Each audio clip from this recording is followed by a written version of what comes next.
High বন্ধুরা, সবাই কেমন আছেন? বন্ধুরা, আজকে রিয়েলমির একটা নতুন স্মার্টফোন সম্পর্কে আজকে আপনাদের বিস্তারিত ধারণা দেবো। আর এটা আনঅফিসিয়াল আমাদের বাংলাদেশ বাজারে পাওয়া যাচ্ছে এবং এটা ভারতেও আনঅফিসিয়ালি পাওয়া যাচ্ছে। এবং এই ফোনটা এত ভালো স্পেসিফিকেশন দেওয়া হয়েছে এবং এত ভালো স্পেসিফিকেশন দিয়েও দামটা অনেক কম দাম রাখছে। অবশ্যই আপনার বেটার চয়েস হয়ে যেতে পারে এই ফোনটার স্পেসিফিকেশন সম্পর্কে জানলে বা এর প্রাইস সম্পর্কে জানলে। এবং আজকে আমরা রিয়েলমি V5 এই ফোনটা সাম্প্রতিক চায়নাতে লঞ্চ করা হয়েছে এবং আনঅফিসিয়ালি আমাদের দুই দেশে পাওয়া যাচ্ছে এবং এই দুই দেশে ভালো স্পেসিফিকেশন দিয়েই পাওয়া যাচ্ছে।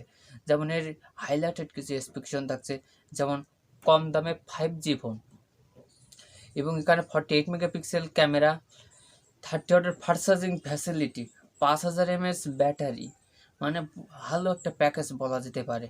অবশ্যই আজকে ভিডিওটা শেষ পর্যন্ত কন্টিনিউভাবে দেখতে থাকুন, তাহলে এর বিস্তারিত সব কিছু আপনি জানতে পারবেন।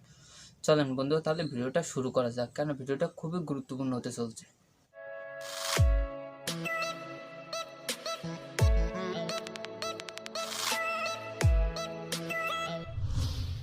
বন্ধুরা, প্রথমে বলে নিয়ে যারা আমার চ্যানেল নতুন দর্শক, অবশ্যই সাবস্ক্রাইব করে আমাদের পাশে থাকবেন, কারণ ফোন রিলেটেড যাবতীয় ধারণা আপনাদের দিয়ে থাকি। এবং ভিডিওটা যদি শেষ পর্যন্ত ভালো লেগে থাকে তাহলে অবশ্যই একটা লাইক করে দেওয়ার অনুরোধ রইল। চলেন এবার মূল প্রসঙ্গে আসা যাক। আমরা এখানে প্রথমত ডিসপ্লে সেকশনে পাচ্ছি 6.5 ইঞ্চির মতো একটা ফুল এইচডি প্লাস একটা আইপিএস এলসিডি ডিসপ্লে এবং এখানে 90 হার্জ রিফ্রেশ সাপোর্টেড, যার জন্য ডিসপ্লেটা অনেক ভালো হবে টাচ রেঞ্জ। এবং এখানে আপনি 480 নিটের মতো ব্রাইটনেস পাবেন, যার জন্য আপনি কোনো ব্রাইটনেসের ঘাটতি লক্ষ্য করবেন না। আপনি আউটডোরে থাকেন বা ইনডোরে, আপনার অবশ্যই ডিসপ্লে ব্রাইটনেস অনেক ভালো। এখানে এখানে আপনি কর্নিং গরিলা গ্লাসের কোন ভার্সন ইউজ করা হয়েছে কিন্তু এটা জানি না। আর এই ফোনটা প্লাস্টিক বডি থাকছে, মানে বিল কোয়ালিটিতে তারা একটু কম্প্রোমাইজেশন করেছে, কিন্তু অনেক জায়গায় তারা এত ভালো স্পেসিফিকেশন দিয়েছে, সত্যি বিল কোয়ালিটি তার কাছে তুচ্ছ। এবং এখানে চিপসেট নিয়ে বলতে হয়, কারণ এখানে চিপসেট অনেক ভালো একটা চিপসেট দেওয়া হয়েছে, বা আমরা কম দামে 5G ফোন কিনতে পাচ্ছি বা আমাদের হাতের নাগালে চলে যাচ্ছে। মিডিয়াটেকের একটা প্রসেসর, মিডিয়াটেকের ডায়মন্ড সিটি 725G চিপসেটটাই দেওয়া হয়েছে। এটা একটা লেটেস্ট এবং যথেষ্ট ভালো চিপসেট, এটা বলতে হয় যে আমরা কম দামে একটা 5G মিডিয়াটেকের তরফ থেকে পাচ্ছি।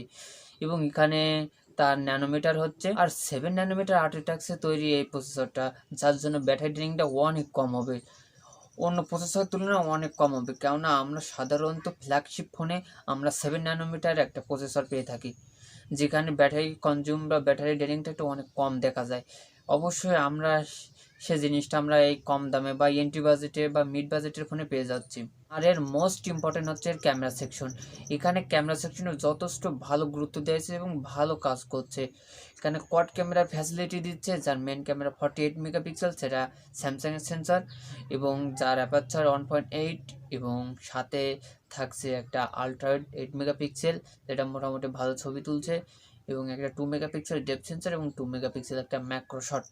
আপনার এখানে ভিডিও রেকর্ডিংয়ের অপশন পাবেন 4K 30 fps এবং 1080p 30 fps ভিডিও রেকর্ডিংয়ের সুবিধা পাবেন। এবং এখানে ক্যামেরায় থাকছে ইআইএস এর মতো সুবিধা, যার জন্য আপনি ভিডিও স্টেবিলিটি অনেক ভালো হবে। এবং এখানে সেলফি ক্যামেরা হিসেবে থাকছে একটা পাঞ্চল, একটা সিঙ্গেল পাঞ্চল দেওয়া হয়েছে এবং যেটা অনেক সাইজ ছোট, মিনি ড্রপ পাঞ্চল বলছে রিয়েলমি। এবং অনেক ছোট পাঞ্চলের ভিতরে একটা 16 মেগাপিক্সেল একটা ফ্রন্ট ক্যামেরা থাকছে, যার ক্যামেরার কোয়ালিটি মোটামুটি ভালো। এবং সামনের ক্যামেরা আপনারা 1080p 30 fps ভিডিও রেকর্ডিংয়ের সুবিধা পাবেন। এখানে থাকছে না কোনো ইআইএস। এবং ক্যামেরা সেগমেন্টে তারা যথেষ্ট ভালো গুরুত্ব দিচ্ছে। এবং এখানে আপনারা অপারেটিং সিস্টেম হিসেবে পাবেন অ্যান্ড্রয়েড 10 এবং রিয়েলমির নিজস্ব UI 1.0 ভার্সন। এবং এখানে র্যাম ম্যানেজমেন্টে ভালো কাজ করছে, যে এখানে LPDDR4X র্যাম পাচ্ছেন এবং UFS 2.1 স্টোরেজ টাইপ পাচ্ছেন, যার জন্য আপনাদের অ্যাপ স্টোরিংস বলেন আর যে কোনো মাল্টিটাস্কিং বলেন অনেক সহজেই সে করতে পারছে। এবং র্যাম ম্যানেজমেন্ট যথেষ্ট ভালো, এখানে আপনি যে কোনো ধরনের অ্যাপ্লিকেশন কনকে সে সহজে রান করতে পারছে খুব সহজে। এখানে LPDDR4X র্যাম থাকার ফলে এবং UFS 2.1 স্টোরেজ থাকার ফলে আপনারা এখানে জিপিইউ হিসেবে পাচ্ছেন মালি G57, যার জন্য আপনারা গেমিং এক্সপিরিয়েন্স অনেক অসাধারণ হতে চলছে, যেটা একটা ভালো গেমিং এক্সপিরিয়েন্স বলা যেতে পারে মালি G57 থাকার ফলে। এর আরেকটা মোস্ট ইম্পর্টেন্ট হচ্ছে এর ব্যাটারি সেকশন। অবশ্যই আমরা একটা ফোনের ব্যাটারিকে অনেক গুরুত্ব দিয়ে থাকি, আর এখানে অনেক বড়সড় একটা ব্যাটারি দেওয়া হয়েছে। 5000 mAh একটা বিগ ব্যাটারি পাচ্ছেন। আপনি অনায়াসে 2 দিনের উপরে ব্যাকআপ পাবেন। স্ক্রিন অন টাইম অবশ্যই 10 ঘন্টার মতো পেয়ে যাবেন। এবং এই ব্যাটারিটা চার্জ করার জন্য আপনারা পাচ্ছেন 30 ওয়াটের ফাস্ট চার্জিং ফ্যাসিলিটি, যা রিয়েলমি দাবি করছে যে 0 থেকে 100% চার্জ করতে সক্ষম 65 মিনিটে এই ব্যাটারিটাকে। তাহলে অবশ্যই এত ভালো স্পেসিফিকেশন বা এত ভালো সেটআপ দিয়ে তারা চায়না বাজারে দাম রেখে গেছে, এবং এ করে আমাদের বাংলাদেশে বা ভারতে আনঅফিসিয়ালি পাওয়া যাচ্ছে। বাংলাদেশে তার 2টি ভেরিয়েন্টে পাওয়া যাচ্ছে, 6128 এবং 8128। এবং 6128-এর দাম রাখা হয়েছে 21,000 টাকা। বা 21,000 টাকার মাধ্যমে আপনি এত ভালো স্পেসিফিকেশন দিয়ে এত ভালো একটা স্মার্টফোন পেতে যাচ্ছেন, সেটা অবশ্যই 5G ফোন। বা এই দামের ভিতরেও, এত কম দামের ভিতরে এখনও 5G ফোন আমরা দেখি নাই, কিন্তু মিডিয়াটেকের তরফ থেকে এই প্রথম প্রসেসর যেটা আপনাদের কম দামে 5G ফোন দিচ্ছে। এবং যার 8128 তার ভেরিয়েন্টের দাম রাখা হয়েছে 24,000 টাকা। অবশ্যই বলবো ভেরিয়েন্ট দুটো অনেক ভালো। আমরা 6128-এর মতো ভেরিয়েন্ট তারপর 21,000 টাকার মাঝে পাচ্ছি। 21,000 টাকা বাজেটের ভিতরে রিয়েলমি আমাদের হাইলাইটেড কী কী ফিচার দিচ্ছে, যেমন কম দামে 5G ফোন, 90 হার্টজের একটা এলসিডি ডিসপ্লে, এবং এখানে মিডিয়াটেকের ডায়মন্ডসটি 725G চিপসেট, যেটা 7 nm আর্কিটেকচারে তৈরি। এবং এখানে ক্যামেরা সেকশনে 48 মেগাপিক্সেল ক্যামেরা, এবং এখানে একটা পাঞ্চলের ভিতরে 16 মেগাপিক্সেল ক্যামেরা পাচ্ছি। এবং এখানে আপনারা তো অ্যান্ড্রয়েড 10 পাবেন, এবং জিপিইউ হিসাবে পাচ্ছেন মালি G57, যার জন্য গেমিং এক্সপিরিয়েন্স অনেক ভালো হবে।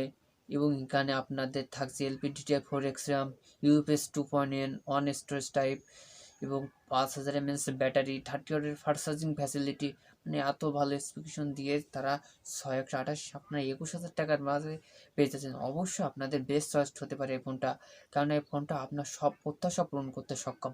অবশ্যই এই দামে অনেক কম্পিটেড বা অনেক ফোন পাওয়া যাচ্ছে, যেখানে আপনি 48-এর জায়গায় 64 মেগাপিক্সেল ক্যামেরা পাবেন। কিন্তু ক্যামেরা মেগাপিক্সেলের দিকে না গিয়ে আপনি ওদের থেকে অনেক ভালো কিছু পাচ্ছেন এই ফোনটাতে, কারণ এখানে আপনি 5G ফোন পাচ্ছেন হাতের নাগালে। এবং আপনার তো যে কনফিগারেশন থাকছে সে অনুযায়ী এখানেও থাকছে। ওখানে আপনার হয়তো বা 5000 mAh ব্যাটারি পেতে পারেন, অন্য ফোনে 30 ওয়াটের ফাস্ট চার্জিং ফ্যাসিলিটি পাবেন। অবশ্যই এই ফোনেও তাও থাকছে, কিন্তু মেন বিষয়টা হচ্ছে ওখানে স্ন্যাপড্রাগনের প্রসেসর দেওয়া হয়েছে কিছু কিছু ফোনে, যেটা এর থেকে হয়তো বা ভালো পারফরমেন্স পাবেন, বা এক সমানই বলতে গেলে। এই প্রসেসরটা খারাপ তাও বলা যাবে না, এই প্রসেসরটা যথেষ্ট ভালো। এবং এখানে আপনি অনায়াসে যে কোনো ধরনের গেম অনায়াসে খেলতে পারবেন। আপনার ডে টু ডে লাইফে কোনো ধরনের সমস্যা হবে না, এই প্রসেসরটা আপনার সব প্রত্যাশা পূরণ করতে সক্ষম। এবং আপনার অবশ্যই এই ফোনটা অনেক ভালো কিছু প্রত্যাশা পূরণ করবে। কেন, আমার মেন বিষয় হচ্ছে যে আমরা কম দামে বা হাতের নাগালে একটা 5G স্মার্টফোন পাচ্ছি। অবশ্যই আমাদের দেশে এখনও 3G পায় না ঠিকমতো, আমরা 5G স্মার্টফোন নিয়ে কী করব, এটাও প্রশ্ন আসতে পারে। অবশ্যই আমরা আপডেটেড থাকি, তাহলে অবশ্যই একসময় না একসময় 5G এসে যাবে। আজকে হোক কালকে 5G আসবে, তখন আপনার হাতে যদি 5G স্মার্টফোনটা থাকে তাহলে অবশ্যই আপনার ভালো হবে তখন। যাক বন্ধুরা, আজকে বেশি কথা বাড়াবো না, ভিডিওটা আজকে এই পর্যন্ত শেষ করতে যাচ্ছি।